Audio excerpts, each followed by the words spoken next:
उपमुख्यमंत्री अजित पवार यांनी पुण्याच्या दौंड इथे एका जाहीर कार्यक्रमात कर्जमाफीबद्दल विधान करून संभ्रम निर्माण केलाय। आपण आपल्या भाषणात कधीच कर्जमाफीबद्दल बोललो नसल्याचं अजित पवारांनी म्हटलंय। माझ्या भाषणात कधी तुम्ही कर्जमाफी ऐकलंय का असं विधान अजित पवार यांनी केलंय। त्यांच्या या विधानामुळे शेतकऱ्यांना कर्जमाफी मिळणार की नाही असा प्रश्न मात्र निर्माण झालाय। भाषणात कधी तुम्ही ऐकलं का कर्ज?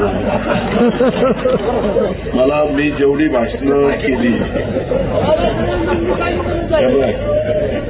हे तुला एक माहिती का, अंथरून बघून हातपाय पसरायचे असतात। राज्याचा गाडा आपल्याकडे, आपण दोघं नंतर बसू चर्चा।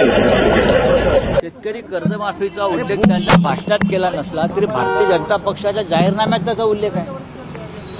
भारतीय जनता पक्षाच्या जाहीरनाम्यात 2100 रुपये लाडक्या बहिणींना आणि कर्जमाफी शेतकऱ्यांना हे भारतीय जनता पक्षाच्या जाहीरनाम्यात जर स्पष्ट लिहिलं असेल आणि त्या भारतीय जनता पक्षाच्या सरकारमध्ये आपण अर्थमंत्री असाल तर तुम्ही काय बोलताय आणि बोलला नाही तुमच्या भाषणात याला काय अर्थ राहत नाही। जाहीरनाम्यातलं प्रत्येक वचन तुम्हाला पूर्ण करावं लागेल। शेतकऱ्यांची कर्जमाफी करावी लागेल। लाडक्या बहिणींना 2100 रुपये द्यावे लागतील।